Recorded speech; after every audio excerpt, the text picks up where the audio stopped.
We finally have on the line today Mark Goodman with FibermarkMTC. It's been busy on your end, I understand it. Extremely busy. Well, look, Mark, let's get right at it. With FibermarkMTC, you don't just clean carpets, and you aren't just in Santa Monica as far as services are concerned. We're located in Santa Monica, California, but we do receive items from literally around the world. And then our circle that we service from Santa Monica goes out to literally Santa Barbara to San Diego to Laguna Beach. So we get a lot of work through the internet. We get a lot of phone calls from designers who call fabric houses, and we're recommended literally in many different ways. Now, on your website, it says that cleaning, protection, and restoration of fine fabrics, carpets, and leathers. For the layperson who does not understand that, what are the ranges of things that you do clean?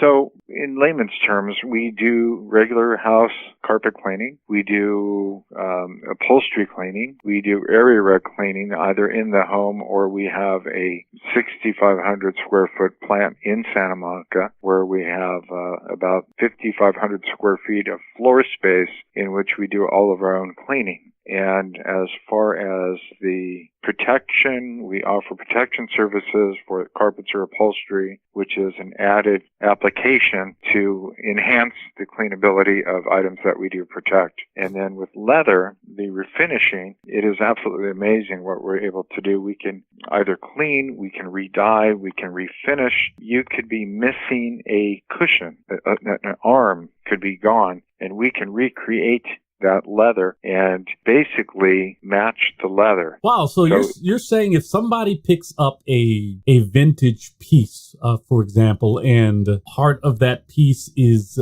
missing and it needs to be reworked or re-leathered, you guys can match that up? Perfectly, where nobody would be able to tell. We can antique it and then blend the two together. That's absolutely amazing. Now, You talked about the warehouse space. What makes that unique amongst other service providers? What's unique about it is that we are able to have items brought to us that other companies cannot accommodate for. We have area rugs that come in that are palace rugs, which is typically anything over 30 foot long. And we're one of the few people that have a facility where we can accommodate these needs. The other thing is that we have a lot of showrooms that deliver items to us that need touch-up. We have people that walk in all the time. And the thing that I love is that the ability to bring something back here and spend the time that we need to on an item. And a lot of times we get sofas or things that just really we can clean them in the home, but they come out much better when we can spend more time.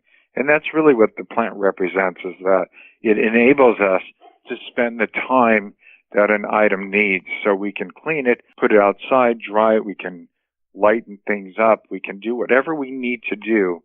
We have time, whereas in the home, we don't have that luxury. Now, according to your website, you've been around since 1963, and of course, a lot has changed during that time. You also say that you're environmentally friendly. Let's talk about that for a moment, because of course, that is a relatively new and modern concept in business today. And so for those who are environmentally conscious, what do you want them to know about your process? Well, environmentally friendly means that we're going to use items that typically would not be harmful in the home or to the environment. And there's different ways of looking at that. First of all, it's kind of an issue with us because the things that worked 10, 15 years ago, the products that they've come up with to replace these really don't work as well. And I think everybody that is green or uses green products understands that that's an issue where the cleanability just isn't there. It doesn't have the bite. And a lot of people are okay with that as long as those products do not enter their home. I tell people that for the most part, across the board, not just me, but other companies, As far as the cleaning goes, the shampooing, the steam cleaning, all of those products are pretty much safe.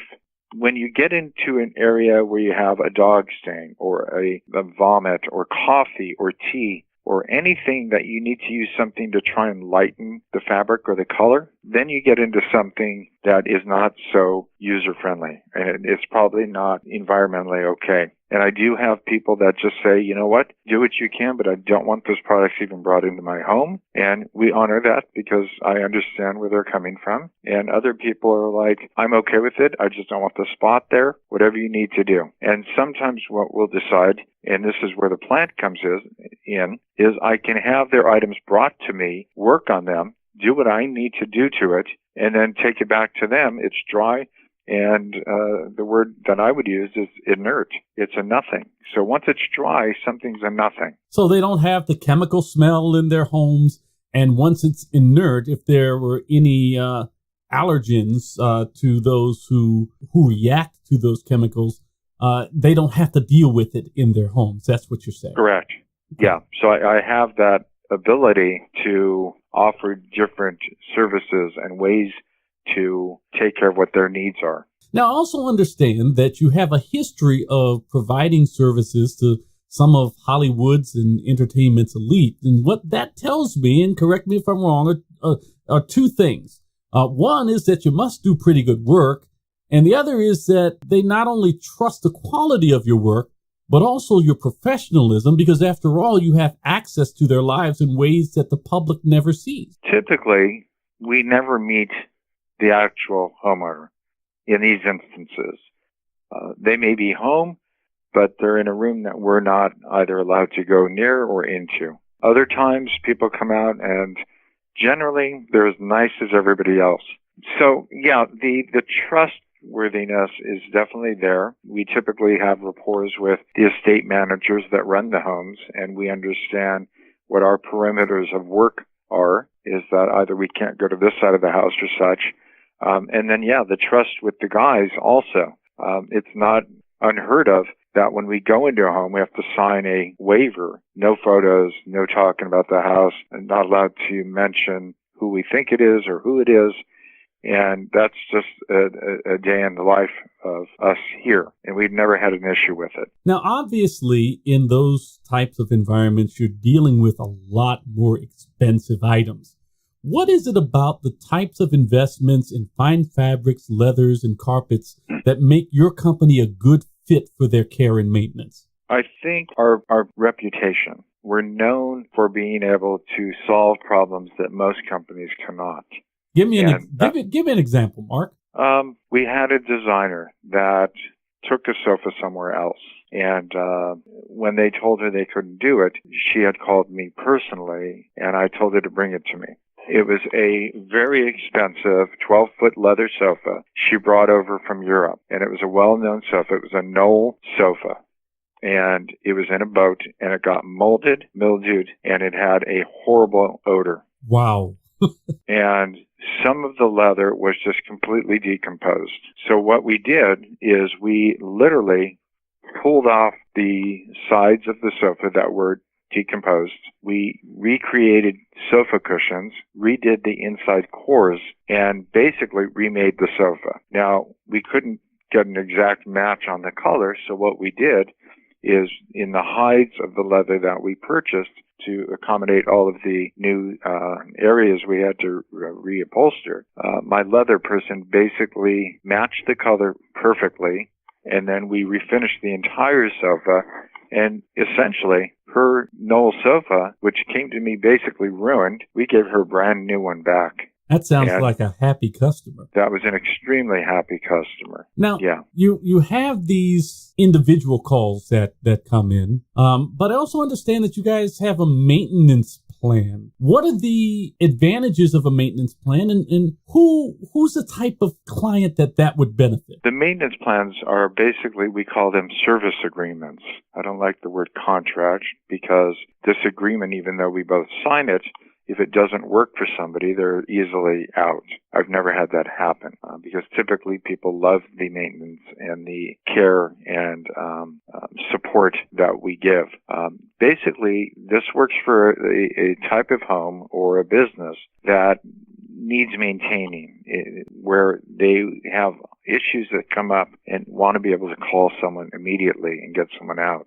So typically, for instance, we would have a large house that after it's put together or new furniture comes in, we'll go through and we will protect everything in the home, and then either a 12-month or an 18-month agreement. What that agreement says and does is for 18 months, anything that happens at any time, we will come out and basically fix everything that occurs. So people that have dogs with these agreements, not uncommon to call me once or twice a week. It's part of the agreement. This is all paid for up front. And for the time of the agreement, whenever they call, we jump. What's different about my agreements versus every other company is the other company's money is not made in the cleaning. It's made in the initial protecting. So when these other companies go to spot something, essentially they're spending 15, 20 minutes on the job. When we go, we're walking all of the areas. We're making sure everything looks good all the time. So even though we're called out for one spot, I'm okay with my guys spending an hour or two going through the house and basically making sure everything looks phenomenal. So it sounds to me like, unlike someone who may call you after they get tired of something looking a certain way, you guys get to get a hold of the issues earlier on, which actually protects their investment longer, right? It does. It certainly does. And not uncommon to work on a rug that's $20, $30, $40, $50,000. Even a sofa. We work for companies where sofas range, from $7,000 to $100,000. And it's quite daunting sometimes when things happen and they're expecting us to make it perfect. And I think the other thing that sets us apart is my manager and my employees and technicians, the ability for us to communicate with the clients and explain what's going on and what we need to do. Talk a moment about what it takes to do what you guys do, because I understand that you get a lot of calls sometimes from folks that in other parts of the country and other parts of the world who can't quite figure out the fixes on some things. What goes into FibermarkMTC, your employees, the experience, and culminates into the type of quality service that your customers can count on? What goes into it is that Randy has probably 30 years experience. I have over 40 years of experience. Keeping in mind, I'm only 54, so I started literally when I was 12. And I've always had my foot in the business. When my father passed away, I bought his company, and I put my company and his company together. And the two reputations meshed perfectly. A couple of his guys came with me and vice versa. So we just built this larger, better version of both companies. We get probably 25 to 50 phone calls a day between Randy and I. And very few of them are yes, no, okay, hang up. We spend minutes, sometimes longer, on these phone calls. People have questions. I want them to understand what the difference is, why spots come back, why this happened when you had another cleaner. We talk, our big thing is education. We feel that if people understand what's going on, that pretty much sets us apart from every other company, because we don't feel that anybody is really taking the time to listen to the problems that people are calling with. And generally, when people call, they will typically hire us right then. And what's amazing to me is that 80% of the time, people don't ask price, because the price really isn't the issue. When you're talking about a European sofa that they paid $50,000 for, and I'm telling them what the problem is and that we can fix it, price does come up, but not typically part of the initial phone call. Okay. They're just happy they found someone that can solve their problem. Well, Mark, if somebody wants to get a hold of you guys, who's the best person to call and ask for? Because you sound like a busy man. Randy and I are both very good at what we do. The irony here is that Randy worked for my father for 17 years, and I was trained by Randy initially. And I've went off on my own and did my own things, as he did too when we both left my father. So we have our own experiences. We have ongoing experiences and our own owning our own company experiences. So both of us are extremely good at deciphering or problem solving, and we both work in tandem. If he has a picture or a question, he comes to me, and vice versa. We're constantly working together. So I tell people between him, I, and the guys in the back, we've got 150 years of experience between my company and everybody encompassing. So typically, if we don't have an answer, I will find an answer. We'll figure out an answer. Well, Mark, it's been great catching up with you. We've been talking to Mark Goodman of FibermarkMTC for the podcast. And we'll catch you the next time, where we'll talk about a little bit of the company's history and bring some people up to speed on some of your other offerings. Great talking to you. Thank you.